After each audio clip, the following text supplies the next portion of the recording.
Okay, Chag Sameach. Happy Pesach.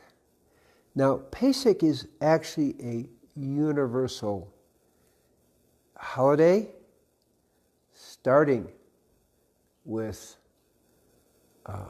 Moses and the escape from captivity. Okay? But let's go back. When I say starting with Moses, I want to actually start with the word meaning of Pesach, which is about mouth, and it's about speaking the truth. So we're going to look at Pesach from the most deepest truth understanding.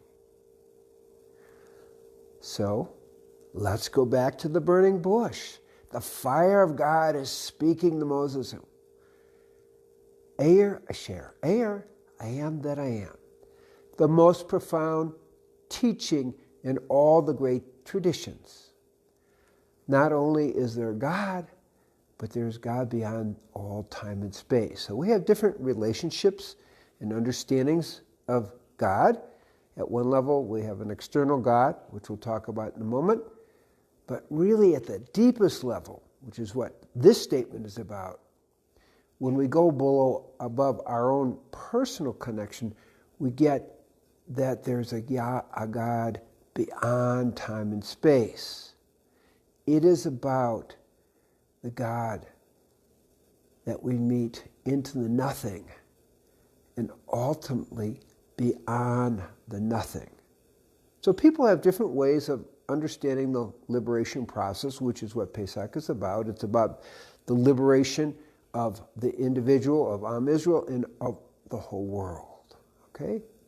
So we have the individual, but at a deeper level, it's about the individual soul moving into the awareness that we're all one, and then one step further into the nothing, and finally moving into the eternal presence, where we are holding simultaneously the past, the present, or what we call the nowness. And that a lot of people think that's about liberation. It's step one of liberation. And ultimately, the future. And we're holding that simultaneously because we are beyond time and space. And so we get Eir Asher Eir. It's not only the God of I am that I am, but the awareness of the eternal presence, where we are beyond time and space and I amness. We are simply one. So that's a pretty good start that Moses is getting, and it's really the start of Pesach. It starts with Moses at the burning bush. Now, we go forward in time, and we have another message when people are receiving the 10 speakings. I am Yud Vav, your God, and the God that took you out, that rescued you from the land of slavery, from the land of Egypt. That now takes us from the universal to the particular, that there is not only an internal God, eternal presence, that we become one with, but also a historical God, a God that manifests out of the love for not only Am Israel and for us, but the whole world, whose purpose is to take not us, not just Am Israel, but the whole world to liberation, whose purpose is to support as an external force the liberation process, the evolution of all humanity to wake up to the truth of who we are. Pesach, truth, speak the truth. To wake up to the truth of who we are. It's a little overwhelming to think that there is an external force as well as an internal force. We can use non-dual awareness and dual awareness. The great evolutionary understanding that Abraham had, that God is both dual and non-dual, one. He didn't use that language, but that's what he was talking about. And so this force is there to help us become liberated on every level of our lives. Now, I talk about the word holistic liberation. We're talking about liberation physically, giving up the diet of Egypt into the diet that takes us to liberation. I am talking about emotional liberation, mental liberation, be free from all thoughts, and ultimately merging into the heart of God. That's pretty powerful. And that was the second statement.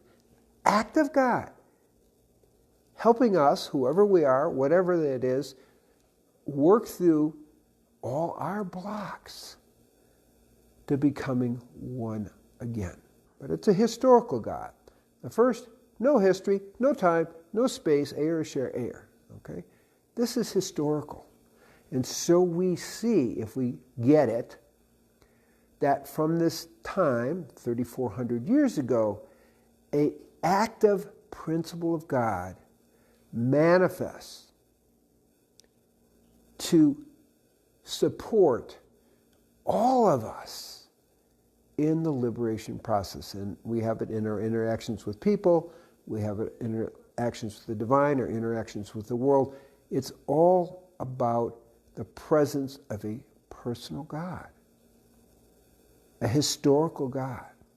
And of course, it gives us the historical lesson. So if we see 3,400 years ago, the celebration of Pesach, people ask, why is this night different than any other night? It's because the whole light of the divine has been activated for one purpose only: freedom, liberation. Not just to leave the physical slavery of Egypt, but to leave the oppression of our own emotions and the oppression of our own thoughts, and free us to become the truth of who we are. If we understand that a little bit more deeply, we understand this is an act of total compassion and love for all of humanity. So these are the big gifts. Now the question is, do we want to accept that gift? Do we want to live in alignment of which God has given us? Now, in addition to that, 49 days later, we get the Torah. I didn't really understand the Torah, to be honest with you, until I had meditated for many, many years and woke up to the truth of who I am and the truth of the divine. It was only after that I really get that the Torah is a handbook of liberation. I had to go through a lot. And it was only at the end of a 40-day fast and meditating 9 hours a day. It's like, oh my goodness. Oh my God. My God. You have given me this gift as a handbook. And of course I wrote the book, The Torah is a Guide to Enlightenment. That wasn't an accident. That came out of that direct apperception of totally merging with the divine and disappearing into the nothing. That's not a theoretical thing. It's direct experience. And so now I look at the Torah totally different. This is a gift of God to guide us in the liberation process. Of course, the starting point is morals and ethics, and we talk about the 10 speakings. Other people call it the 10 commandments, but they were really speakings. And it's like, okay, that's the starting point, but there's so much more, which I outline in the book. This isn't an advertisement for the book. There's so much more. But there's only one thing we have to get. Eir, the message to Moshe, I am the God that was, is, and will be, and I'm the God who took you out of Egypt, out of the land of slavery, to be your God. And, final part of the sentence, it isn't said, and to support you in the liberation process as a person, as a people, as the world. And so Pesach is the remembrance of that influx of spiritual energy that everyone is celebrating at that time and hopefully now, to liberate us, to take us to the awareness of the oneness of who we are, to take us into the oneness of immortality beyond time and space. Chag Sameach. Blessings for your awakening.